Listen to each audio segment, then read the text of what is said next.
tal, amigos? ¿Cómo están? Muy buenas noches. Yo soy Esdras Chabot y esto es Dinero y Poder. En línea con lo esperado por los analistas, en 2019 el Producto Interno Bruto de nuestro país se contrajo 0.1% con base en cifras desestacionalizadas, de acuerdo con la estimación oportuna del Instituto Nacional de Estadística y Geografía, el INEGI. Esta es la primera contracción desde 2009, cuando el PIB se había caído 5.3% en el contexto de la crisis económica internacional.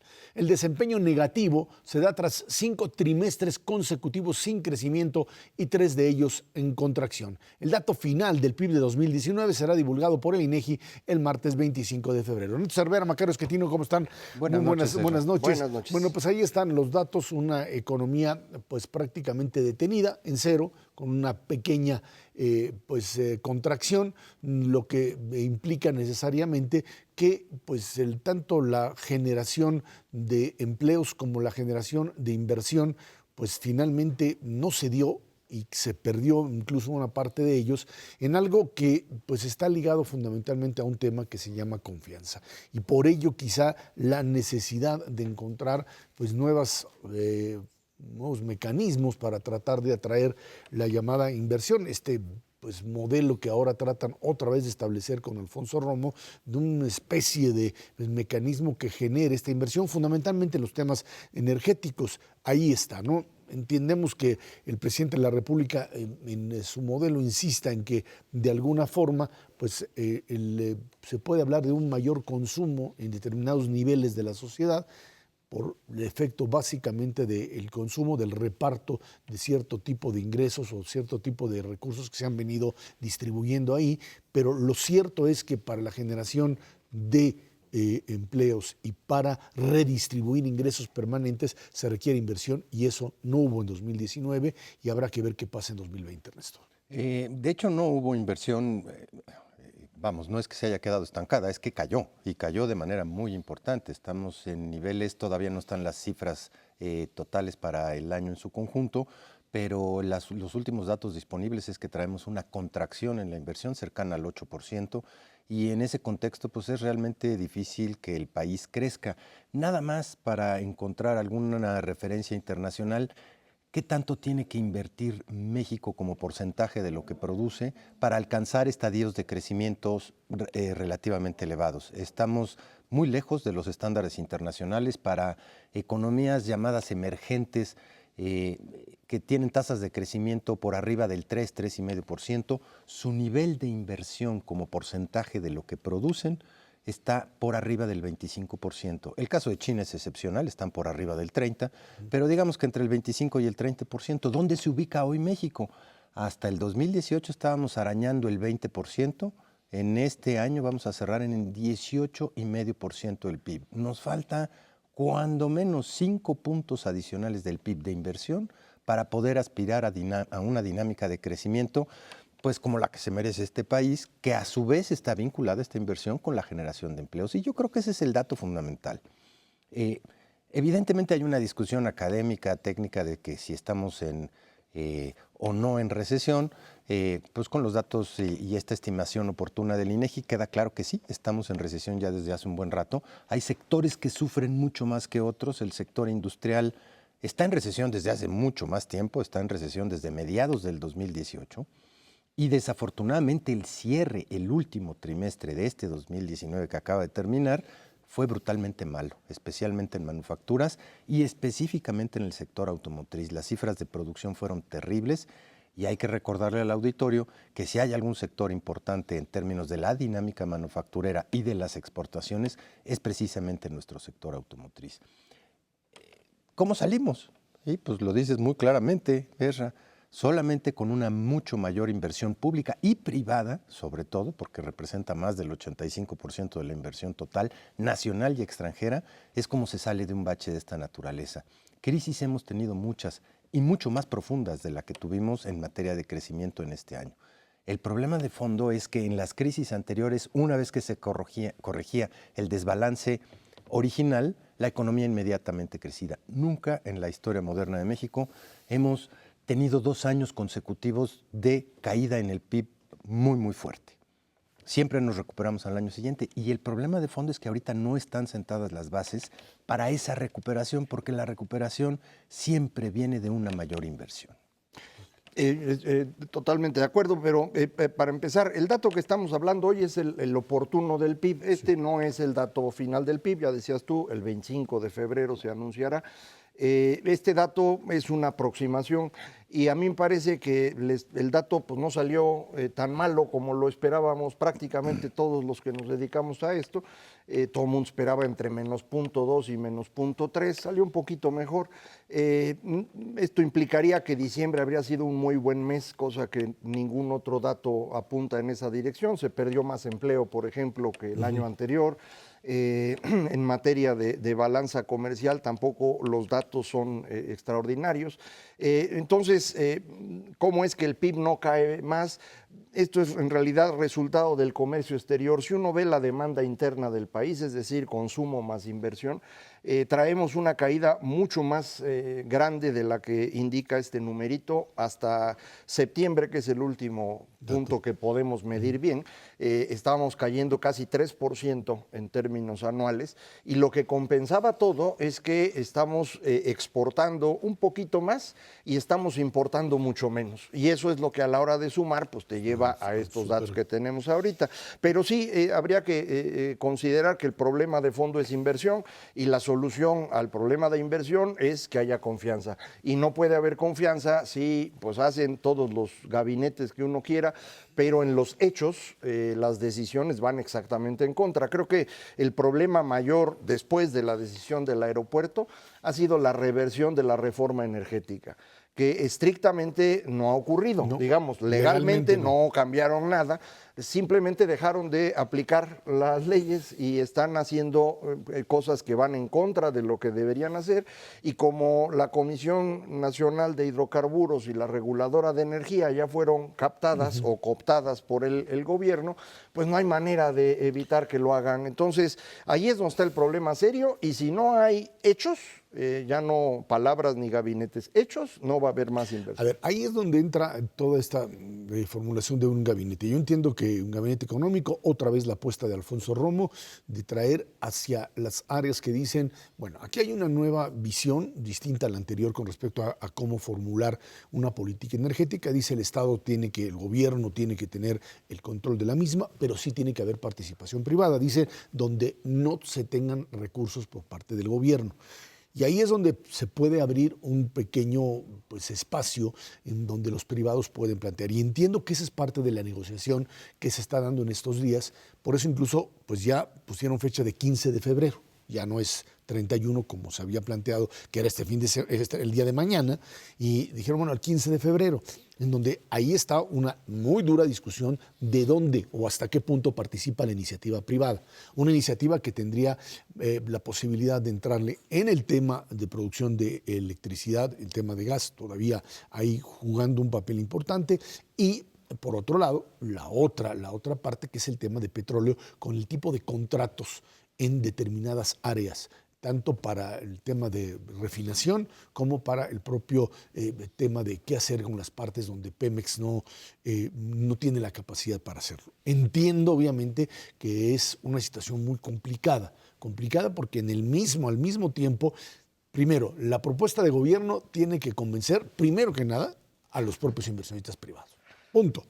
O sea que está muy difícil. Tienes que decirle, este proyecto que te estoy dando no cambia las reglas y te da la posibilidad de finalmente obtener una ganancia. Y segundo, que creo que es todavía más importante, pues tratar de disuadir a las calificadoras, fundamentalmente a Moody's, de que Petróleos Mexicanos pues sí está en un proceso de desendeudamiento, como lo dijo el director de Pemex ayer, y que a partir de ello pues no se le baje la calificación, porque en el momento en que Moody's baje la calificación, creo que ahí vamos a empezar a meter en un problema mucho más difícil de credibilidad. Hasta ahora, tanto estos datos de menor importación y mayor exportación, así como tasas de interés todavía altas, como la aprobación del Tratado de México, Estados Unidos y Canadá, han dado, por consecuencia, un tipo de cambio estable, un peso fuerte.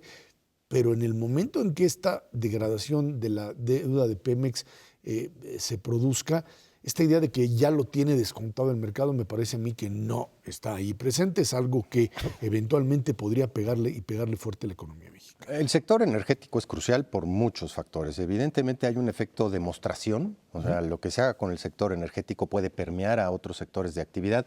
Ya tuvimos un primer evento de esta naturaleza de tratar de ponerse de acuerdo entre el sector público y el sector privado con el plan de infraestructura. Son más o menos unos 300,000 millones, 360,000 millones de pesos los que se tienen proyectado invertir durante el 2020. Yo francamente creo imposible alcanzar esa cifra, el 100%, pero vamos, demos el beneficio de la duda de que algo se pueda arrancar en el transcurso del presente año. No va a ser suficiente.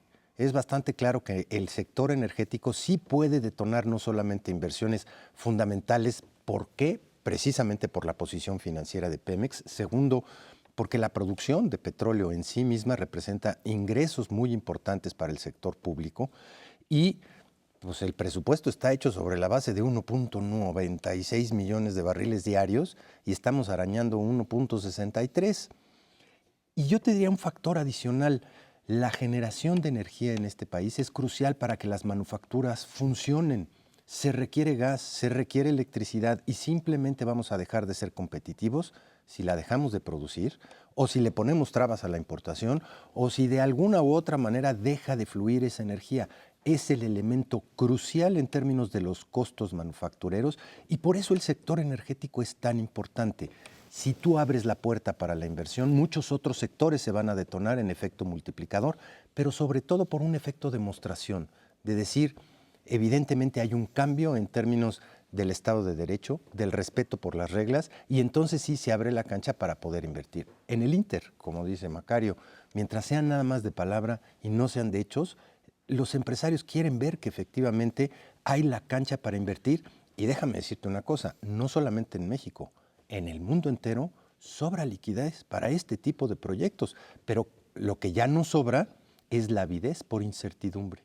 Cada vez hay un mayor rechazo a proyectos que sean poco ciertos, en donde la apuesta es muy grande y lo que quieren es ver certidumbre para poderlo realizar. Indudablemente, energía es determinante para el funcionamiento de una economía. No hay energía, pues no hay manera que crezcas. Y el problema que tenemos en México es que nos falta abasto, en el sentido tanto de volumen como de precio. La energía eléctrica en México es cara comparado con Estados Unidos, por ejemplo, y ahora pues empieza a escasear en algunas partes porque tenemos problemas de producción y de transmisión de la misma. Han empezado a hacer cosas rarísimas, como por ejemplo arrancar la planta eléctrica que tienen en Ciudad Madero con combustóleo, provocando una contaminación brutal en la zona y pues generando a costos muy elevados. Es una tontería. Y esto estaría muy fácil de resolver siguiendo lo que habíamos arrancado con la reforma energética, que eran subastas para producción de energía, en particular de no renovables. México tenía los mejores precios en el mundo para eso y hay muchísima gente interesada, pero ahora ya no se puede porque pues, no quiere comisión, ellos quieren controlar todo.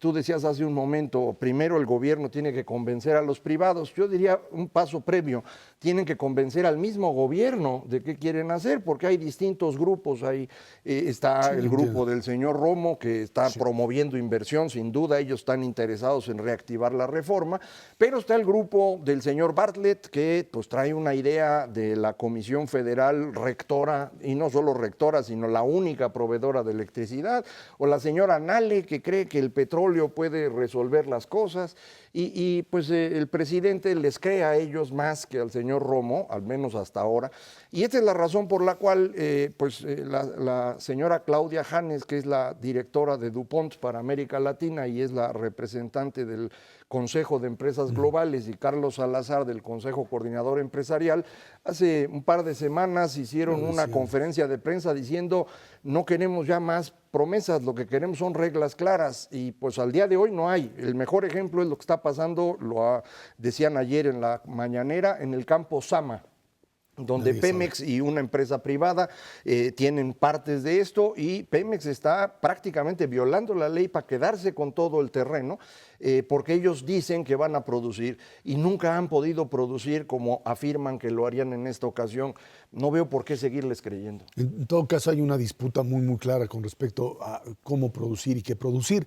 Yo sigo insistiendo en que esto pues tendrá que resolverse en los próximos días a partir de este tipo de realidad. Y si no lo hacen, y si no encuentran una salida creíble para el sector privado y para, por supuesto, también al mismo tiempo las calificadoras, estaremos metidos en un problema mucho mayor en muy poco tiempo, Ernesto. El problema también es un efecto demostración, porque, vamos, yo creo que el mercado sí tiene descontado la baja de calificación de Pemex, pero la contaminación que pueda haber hacia la baja de calificación del riesgo soberano de nuestro país, eso es lo que puede ser verdaderamente preocupante en pues esta bolita de nieve que se puede ir acumulando. No creo que hacia haya adelante. mucho tiempo entre una y otra, la verdad, porque pues inmediatamente el gobierno tendría que asumir directamente esta posibilidad. Vámonos a una pausa. Esto es Dinero y Poder.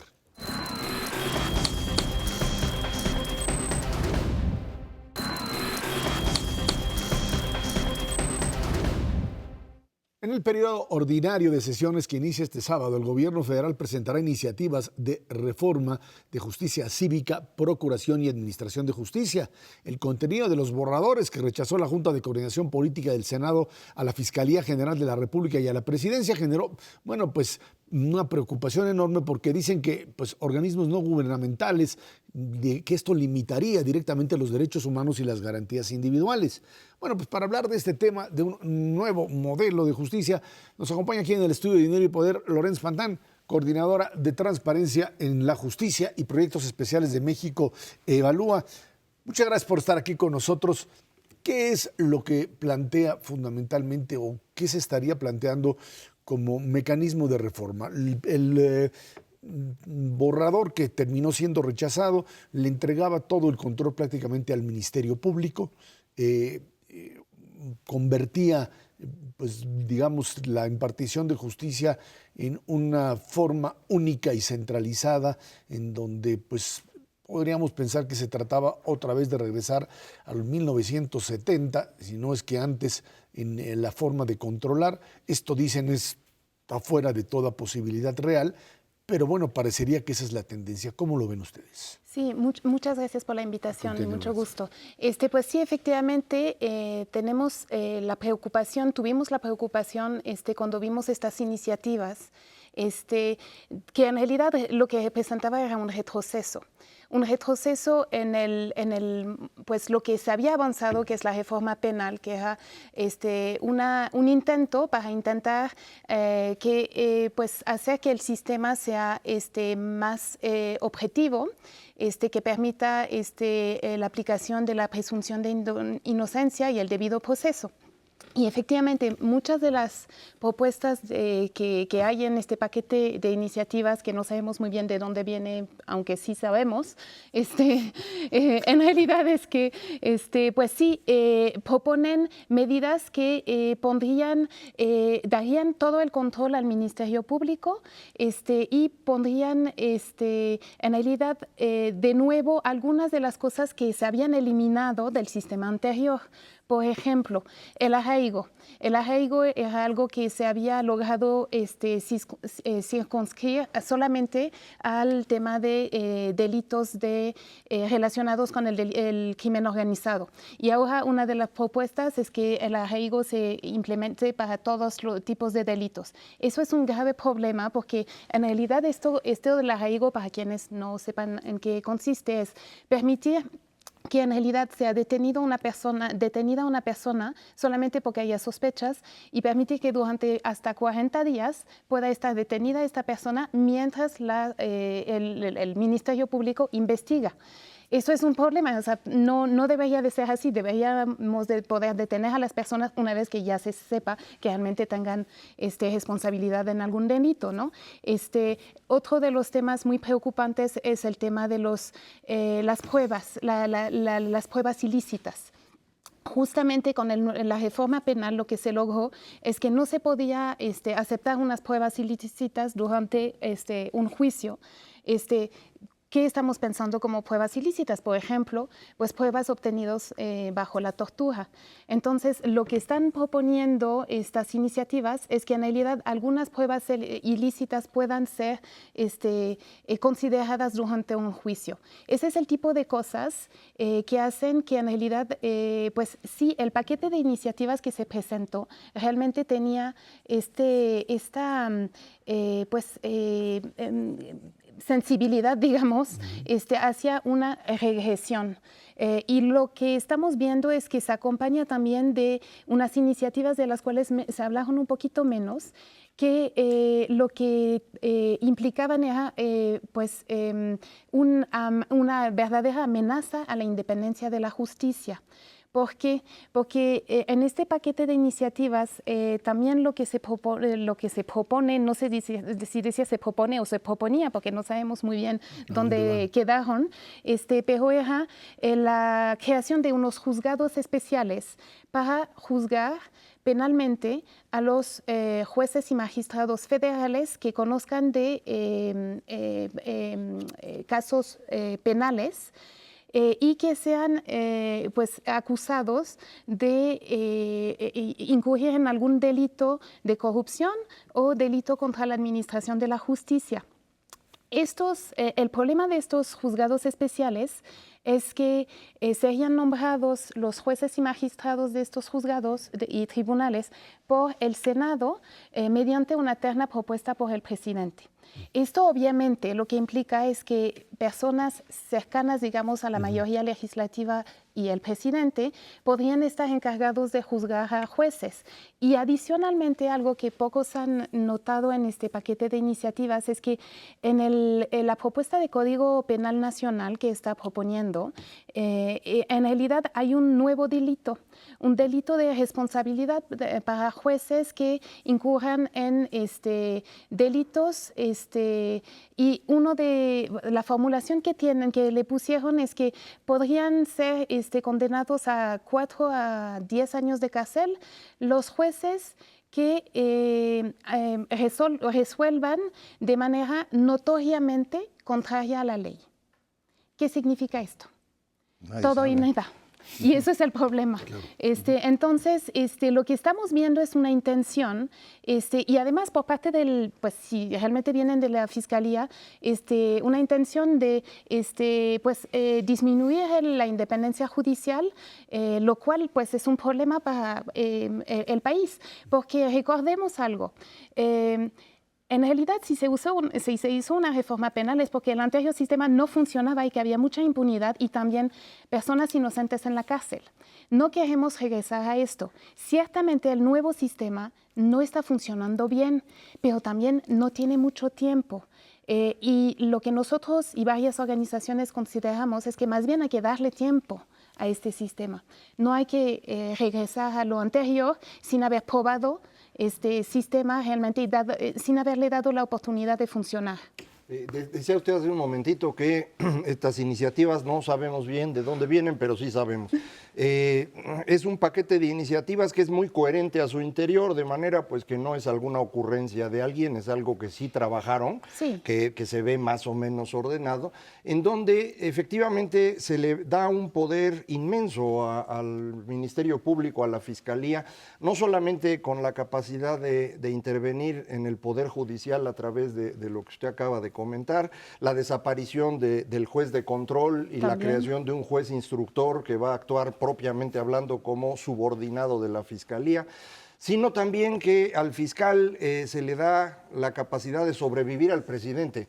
No lo puede remover, no puede modificar el presupuesto, salvo para incrementarlo, no lo puede bajar nunca, bajo ninguna circunstancia. Entonces, pues esto parecería no solamente un retroceso en términos penales, sino también, yo diría, un intento de concentrar un poder excesivo en una persona que ni siquiera es elegida, es decir, es nombrada por el Ejecutivo hasta el día de hoy.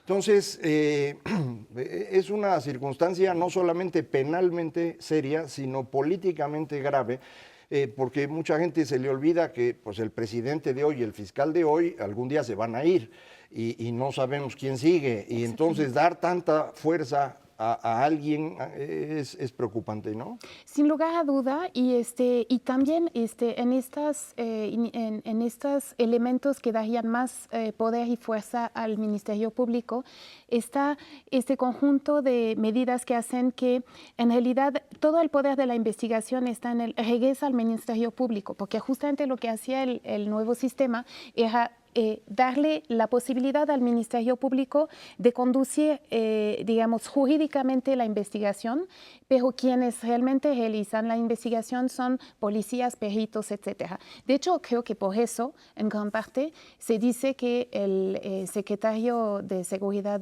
Ciudadana no estaba de acuerdo con estas iniciativas, porque en realidad era restarle mucho poder a los suyos, digamos. Y justamente, de hecho, nosotros pensamos que lo que hace falta es ir más hacia allá, no darle más poder al Ministerio Público, a un Ministerio Público que además no ha probado que sepa hacer bien las cosas, y que además entre nosotros yo creo que podemos realmente ver que el fiscal con estas iniciativas demuestra que nunca tuvo la intención de realmente aplicar este nuevo sistema, lo que quiere es regresar a lo anterior.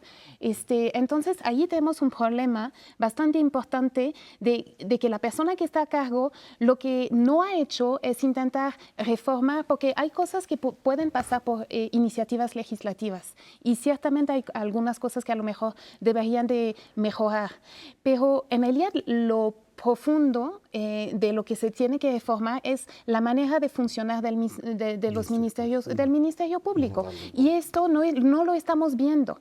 Y por todo lo que se ha presentado, a mí no me da la sensación que vamos a ir en ese sentido. Lawrence, dentro de los 4 eslabones, digamos, para la inseguridad en este país, está la policía, está el Ministerio Público, están los jueces y está el sistema carcelario. Para mí el más débil siempre ha sido el Ministerio Público. Y quisiera decir que en el remoto caso que se aprobara, pero le voy a decir así, tal cual, en el caso de que esto se apruebe, le estás dejando al eslabón más débil el peso y la carga de todo, sin el capital humano para poderlo llevar a cabo de manera, conducente o como en cualquier otro país. Yo no en mi sano juicio concibo a muchos abogados en este país diciendo a mí me encantaría trabajar en el Ministerio Público, me voy a capacitar, pues como hay en muchos otros países, en Brasil o en Estados Unidos para trabajar en el FBI o en algún otro lugar. ¿Cómo le van a hacer? Con el recorte presupuestal que tuvieron ya en los ministerios públicos y sin capital humano para poder llevar a cabo este tipo, hay una incongruencia de fondo terrible, ¿no? No, y por eso lo que llama la atención es que también estas iniciativas, al parecer, sí hubo concertación entre el mismo fiscal y el consejero jurídico de la presidencia, al parecer, según se ha escuchado.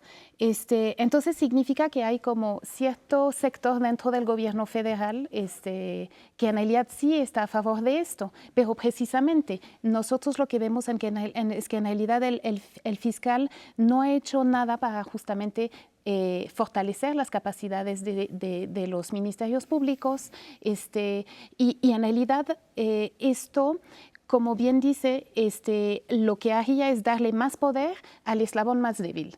No nos parece lo correcto. Lo que nos parece es que sí, el eslabón más débil se debe de fortalecer, sí, claro, pero no necesariamente mediante normas o reformas normativas, sino en realidad mediante un cambio institucional. Necesitamos ver cambios en la manera de realizar las investigaciones, que justamente lo que el nuevo sistema quería evitar era que todas las investigaciones derivaran de, en realidad, una confesión obtenida de manera dudosa y que en realidad no hubiera una investigación basada en hechos científicos, que eso es lo que uno quisiera que eventualmente llegáramos a eso, ¿no? Entonces... Lawrence, uno de los puntos fundamentales de la reforma penal fue el tema de la presunción de inocencia, ¿no? Sí. Ahora, esto es quizá uno de los elementos importantes que aquí se dice, parecería que se están haciendo a un lado, y el otro es la posibilidad incluso de conocer por parte del acusado de qué se le acusa y en función de qué. Parecería que estas partes también, en esto también hay un retroceso, y de hecho lo que se planteaba era la necesidad de que aquel al que se le acusa conozca pues de qué se le acusa y cuál es lo que se tiene en contra, ¿no? Sí, claro. De hecho, el arraigo es es un problema. Va en contra del principio mismo de la presunción de inocencia, porque ¿cómo puede uno estar detenido sin que haya ninguna prueba en su contra y que sea un momento en que se aproveche para investigarlo? No, lo siento, poner las cosas en el sentido erróneo. O sea, primero investiguemos y cuando sepamos que la persona realmente es responsable o nosotros, Ministerio Público, consideramos que es responsable, en ese momento se detiene. No se puede poner al revés. Lo mismo con la prisión preventiva oficiosa. Sabemos que es una práctica que en el mundo, esto de prisión preventiva de oficio, no es recomendado en ningún país a nivel internacional, que se ponga a alguien en la cárcel en lo que espera su juicio solamente porque es acusado de un delito. Esto no es lo correcto. Lo correcto es que cuando a una persona se le ponga en prisión preventiva es porque representa un riesgo de que a lo mejor vaya a alterar pruebas, a amenazar testigos o víctimas o a huir, pero no porque de oficio se dice que por el delito se le tenga que poner en la cárcel a esperar su juicio. Hemos tenido casos de personas que han estado mucho tiempo y que finalmente salieron en libertad. Entonces no es lo correcto y justamente todo este paquete de iniciativas va en ese sentido, en regresar a estas prácticas que no son las propias de una democracia. Bueno, pues ahí está. Esperemos que finalmente lo que se legisle esté en línea con esta nueva visión de la justicia y no con el retorno al pasado. Lorenz Fantán, coordinadora de Transparencia en la Justicia y Proyectos Especiales de México Evalúa. Muchas gracias por estar aquí con nosotros. Muchísimas gracias por la invitación. Vámonos a una pausa. Esto es Dinero y Poder.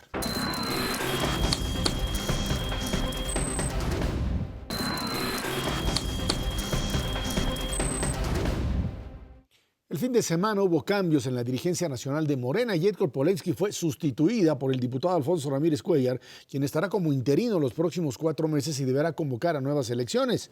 Y Edgar, secretaria general del Comité Ejecutivo Nacional de Morena, rechazó el cambio de dirigente aprobado por el Congreso Nacional. Y bueno, pues Berta Luján había sido finalmente la cabeza de este cambio y aspira también a presidir el partido. Dice que no, que ella sigue siendo la presidenta. Y uno se pregunta si finalmente en Morena, decían por ahí, está reproduciendo el mismo modelo del Partido de la Revolución Democrática, de la disputa por la presidencia. Hay que recordar que en el PRD, mientras hubo 2 dirigentes que eran dirigentes, digamos, carismáticos, reconocidos total y absolutamente, que era Cuauhtémoc Cárdenas primero y Andrés Manuel López Obrador, las diferencias entre las tribus, etcétera, se dirimían cuando finalmente la cabeza decía así se hace, así se reparte y así se designan candidatos. Y eventualmente, bueno, esto generó que no hubiesen, digamos, disidencias más que a partir de lo que podría darse por desavenencias con el líder, que eran muy pocas. En el momento en que estos liderazgos desaparecen y tratan de armar en el PRD modelos democráticos de elecciones, el partido se vuelve un verdadero caos total, un caos en donde no hay la posibilidad de escoger a nadie. Y ni con instancias democráticas, ni con presidentes interinos, Agustín Basabe, me acuerdo, no aguantan ni 2 o 3 meses porque pues, avientan esto porque es imposible controlar a las tribus y termina desbaratándose el partido. Morena se construye finalmente a partir de la voluntad expresa de Andrés Manuel López Obrador. Cuando él llega a la presidencia o se vuelve candidato, pues no deja a Edgar Polensky como, a Martí Batres primero como presidente, después a Edgar, y mientras son pues, órdenes del líder del propio partido, no hay ningún problema. Esto comienza a darse cuando el ya presidente de la República, dice, señores, yo me echo para atrás porque no puedo ser al mismo tiempo presidente de la República y dirigente de Morena, y entonces, ante la ausencia de canales institucionales, de formas de elegir internamente, las tribus, finalmente, otra vez, estructuras tribales, empiezan a destrozarse entre sí y a evitar a cualquier precio, pues, ceder el poder ante uno y otro. Y hoy lo que sorprende es que, estando en el poder, con el presidente de la República, que aunque diga que no tiene injerencia, bueno, pues es la figura fundamental, la guerra dentro de Morena es total, Macario. Sí, este es un fenómeno político de la mayor importancia, aunque pues no mucha gente le presta atención, pero esto determina en buena medida qué va a ocurrir en los siguientes años. Por ejemplo, para el próximo hay que elegir candidatos a gobernar 15 estados, a 500 diputaciones y a un montonal de presidencias municipales, y eso pues requiere un trabajo institucional que no puede realizarse si la institución no existe. Y posterior a eso, pues hay que pensar en la sucesión presidencial del 24, con todo lo que va de por medio. Morena no es un partido político y no creo que lo que está compitiendo a su interior sean propiamente hablando tribus. Las tribus, como las del PRD, fueron grupos que tardaron muchos años en organizarse, que tenían cierta coherencia ideológica y en formas políticas. Acá no hay ni siquiera eso, aquí son hordas. Esto es una batalla campal entre una cantidad brutal de grupos que vienen de trayectorias muy distintas de aquellas mismas tribus del PRD, más grupos que no habían participado políticamente, más priistas que se movieron, incluso panistas que se movieron hacia pues, quien iba a ganar la presidencia y atraía mucho. Entonces, ¿cómo exactamente se va a manejar esto? No está claro. Yo quisiera como referencia, creo que vale la pena considerar 3 casos latinoamericanos para ver qué es lo que ocurrió con este tipo de líderes. Hugo Chávez, por ejemplo, llega también encabezando a un grupo muy diverso, pero desde la fuerza de la presidencia, con muchísimo dinero y control de las Fuerzas Armadas, construye una estructura muy vertical que hoy sostiene al inútil de Maduro. En Argentina, en 1946, Juan Domingo Perón construye un partido igualito que López, de la nada gana con 52% del voto, luego ya no se quiere ir, se queda 9 años en el poder y lo que queda al final es esta gran agrupación política que es el peronismo, que ha sido muy destructiva en Argentina, pero que no tiene una línea política clara, se va moviendo mucho. Y finalmente el tercer ejemplo es lo que ocurrió en Chile en 1970, cuando Salvador Allende gana al frente de un grupo muy diverso, en donde cada quien hacía lo que quería. Y al final esto destruye no solo la economía chilena, la presidencia de Allende. ¿Cuál de esos 3 se parece más al caso nuestro? Creo que vale la pena analizarlo porque de eso, insisto, depende el futuro. Concédeme el beneficio de la duda de que una parte, yo te diría, no la más importante de todas, pero sí significativa, es de priistas, que sí saben organizarse y que se organizaron durante una cantidad de tiempo, que no les bastó esa organización para mantener el poder, eso está bastante claro por el avance democrático de este país, pero que a final de cuentas implica poner sobre la mesa en términos estructurales algo que ya fue en este país. Y si hay algo pues, que haya cambiado en este país, es precisamente que la gente no está cercana a los partidos políticos, ni siquiera a Morena. Las últimas encuestas revelan pues, que la gente está muy decepcionada de los partidos políticos, de todos, muy especialmente del PRI, me queda claro, en segunda instancia del PAN, pero Morena tampoco tiene unos ratings de calificación que digan que se sienten muy cercanos a la gente. ¿Cuál es el mayor grupo poblacional del país? El que no tiene partido político ni filiación política. 43% de la votación de los mexicanos en edad de votar estamos ahí, en no tener una cercanía. Y estas luchas internas que tiene Morena, pues yo creo que sí van a tener un impacto realmente importante en elecciones tan cruciales que ya tenemos a la vuelta de la esquina en el 2021. Y veremos si lo que se impone es esta herencia perredista de tribus, que también estoy de acuerdo, se ve difícil que se hayan trasladado de manera cohesionada. A la hora que le metes el ingrediente de priistas en su mayoría y de algunos panistas, híjole, esto puede sacar chispas si no tienen un verdadero proceso de organización. Nada más sobre el asunto de los priistas, yo ahí no estoy de acuerdo. Los dos grupos priistas más importantes, el de Monreal y el de Marcelo, están totalmente fuera de lo que está ocurriendo hoy, al extremo de que la disputa es entre amigos. No, me refiero no a que tengan el poder, sino a que proporcionen estructuras. Bueno, ahí está. Lo que a mí me queda claro es que el presidente de la República, como fundador de Morena, no puede quedarse fuera, no puede decir yo no me meto y que eventualmente tendrá que dar el manotazo. No con la contingencia del 2021. Porque, bueno, no con el 2021 enfrente y con el nombramiento de candidatos fundamentalmente, que es básico para poder darle continuidad incluso al propio gobierno y a la 4T. Vámonos a una pausa y de regreso platicamos con usted sobre el Reino Unido que mañana abandona la Unión Europea. Esto es Dinero y Poder.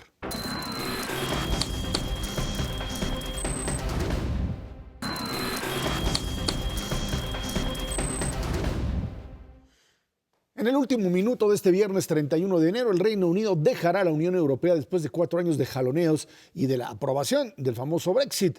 La tarde de este miércoles, el Parlamento Europeo ya aprobó el acuerdo de retirada por 621 votos a favor, 49 en contra y 13 abstenciones. Se trata, dicen, de un momento histórico. Es la primera vez que un Estado miembro abandona la Unión Europea. Después de gritos y sombrerazos y que decíamos, incluyéndome a mí, que no se iban a ir porque era imposible, pues sí se van. Pero se van de una manera que uno diría, pues parece que el acuerdo es, sí me voy, pero me quedo. O sea, me salgo, pero todavía tengo todo este año, el día de hoy Macario escribe precisamente sobre eso en El Financiero, me voy, pero voy a tratar de establecer un mecanismo que no sea de una ruptura total y absoluta, porque no lo aguanta la economía inglesa, la economía británica. Me voy, pero tengo que mantener el tema de Escocia y el tema de Irlanda, las dos Irlandas y la posibilidad del tránsito de personas y mercancías abierto, porque esto tampoco lo puedo resolver. O sea, de alguna manera establecer lo que ellos llaman como un nuevo acuerdo con la Comunidad Europea. Es cierto, hay fuerzas que están tratando todavía de romper el concepto de Unión Europea, nacionalismos extremos, populismos de uno y otro, la Europa del Este que pues tanto luchó por entrar a la Unión Europea, hoy envuelta en muchos de estos países en retornos a nacionalismos extremos, la amenaza rusa, etcétera, etcétera. Pero lo cierto es que finalmente Boris Johnson consigue lo que otros no pudieron, que es unificar con una votación masiva a la gran mayoría de la Gran Bretaña en torno a la necesidad de salirse de la Unión Europea. Sí, sin duda, creo que este es un triunfo de Boris Johnson, un político muy particular, muy astuto, populista, pero con un cierto entendimiento de las cuestiones pragmáticas que le ha permitido sobrevivir y ganar este triunfo que fue muy importante, prácticamente destruir a Jeremy Corbyn, lo cual es una gran noticia. Creo que se destruyó solito, pero eso es otro Pero problema. eso es de cualquier manera una gran noticia y efectivamente no pasa nada mañana, salvo que los parlamentarios europeos de Reino Unido agarran sus chivas y se van. Pero fuera de eso no cambia absolutamente nada durante todo este año. Van a seguir funcionando las cosas igualito. Todavía las personas que viven, ya sean de la Unión en Reino Unido o viceversa, tienen hasta mediados del próximo año para resolver su situación legal, que parece no es tan complicado. Entonces, a lo mejor ni se van finalmente, como dices, sino que van administrando el proceso y mientras a ver qué ocurre. Reino Unido tradicionalmente se ha querido mantener lejos de la Unión Europea, no en balde son isla, y creo que en parte esto explica el por qué la Unión Europea no logró cuajar por completo. Yo sigo teniendo la idea de que al mantener la libra y el euro, no lograron tener la fuerza suficiente para enfrentar al dólar, que creo que es el punto clave para cualquiera que quiera competir por, digamos, la hegemonía mundial. La Unión Europea no lo logra hacer, por eso no han tenido una economía muy exitosa. La misma Alemania está en recesión de manera importante. Entonces, pues vamos a ver cómo se acomodan, pero mientras, cuando menos ya se nos quitó un poco la angustia y eso siempre es bueno. Ahora, hay que definir una cosa. De todas maneras les va a costar. O sea, podría haber sido terrible con un Brexit duro y que Francia y Alemania se cansaran de decir ya estuvo bueno, y entonces la caída del Producto Interno Bruto de Gran Bretaña podría haber sido bestial, con consecuencias también importantes para Europa.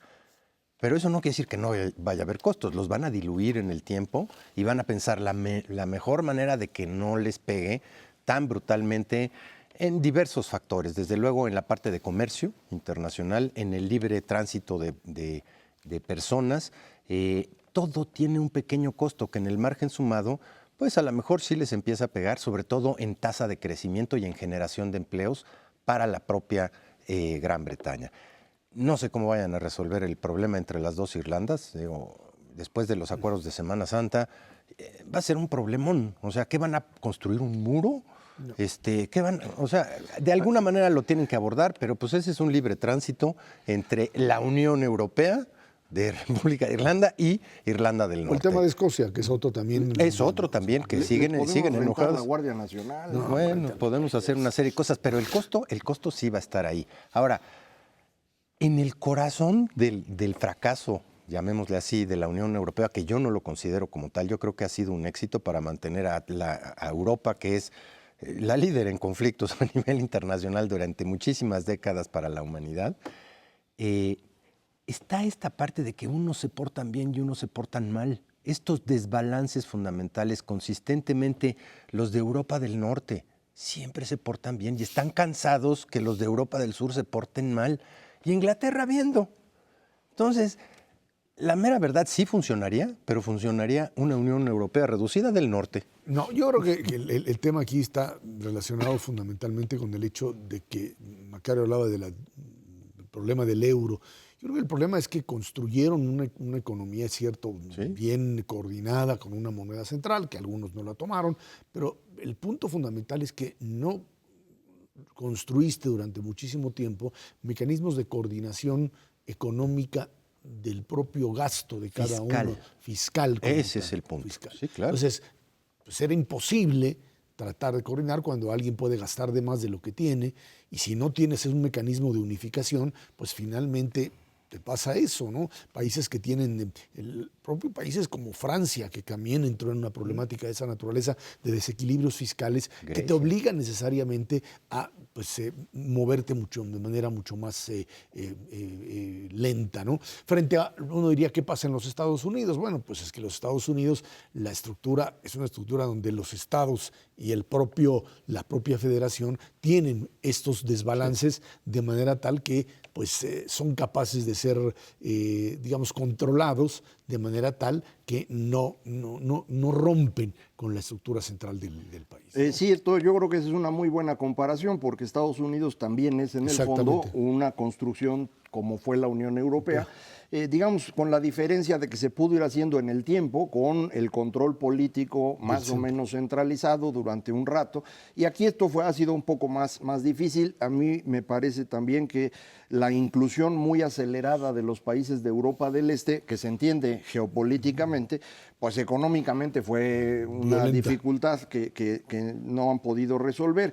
Yo creo que la Unión Europea sigue teniendo muchas posibilidades. No quise decir que era un fracaso, a lo mejor lo dije inadecuadamente, pero sí creo que puede tener todavía futuro más adelante, bajo esta lógica de resolver este tipo de problemas. El que haya políticas fiscales unificadas, que tengas un tomador de decisiones más eficiente, que hoy el Consejo de la Unión no funciona así, y indudablemente yo diría hay que incluir la moneda única real, porque el gran centro financiero de Europa es Londres. Sigue siendo. Y si Londres está en libras y los otros están en euros, pues la cosa no funciona bien. Hay que cambiarlo a Frankfurt. No, pero eso no va a pasar jamás. No. Alemania no va a traer las cosas financieras. No. Ellos pues son muy buenos para la industria, pero las finanzas están en Londres y no se van a ir de ahí. Entonces, por eso diría yo, mejor junten las monedas. Pero el problema ahí, perdón, nada más es que hoy vas a tener una Unión Europea separada en ese sentido de Londres y que te va a obligar a ver por dónde le buscas. Si no va a ser Alemania, va a ser otro lugar, pero vas a entrar ahora ahí sí en una competencia monetaria entre el euro y la propia libra esterlina. Y a ver qué hacen los bancos centrales. Hay otro elemento adicional de discordia y brutal, que es la migración. Y no todos los países le entran igual, y también si no tienen una política definida en materia migratoria de todas partes del mundo, y en parte también Inglaterra, por eso dice, a mí mis timbres y yo pinto mi raya en ese contexto, va a ser realmente muy difícil. Independientemente de que el tema central sí efectivamente es económico-monetario, la parte migratoria los ha hecho separarse de manera brutal porque no todos reciben en la misma cantidad y bajo las mismas reglas. Y curiosamente, cuando se hizo un análisis de por qué había votado gente por salir de la Unión Europea, los lugares que votaron por temas de migración no era por migración extraeuropea. ¿No? Su preocupación era por la migración de polacos en particular. Es una cosa muy extraña. Entonces, no es nada más esta preocupación por la migración desde fuera, sino que en Reino Unido no han logrado convencer a todo el territorio, a toda la población, de las bondades de jugar junto a Europa. Excepto en la Liga Premier. Entonces, nada más en Londres, ¿no? Pero ahí el problema serio va a ser que esta cerrazón migratoria le va a pegar en la productividad Sí, claro. a Londres. Van a ser menos Ya tienen productivos. problemas en términos de sector salud y otros más, y los van a seguir teniendo porque no pueden funcionar si no tienen un sistema migratorio que les pueda funcionar en el mediano y largo plazo. Ana Macario Esquetino, muchas gracias. Gracias a usted que nos ve y nos escucha todos los jueves a las 10 de la noche aquí en el 11, Dinero y Poder. Por nuestra parte, muchísimas gracias y muy buenas noches.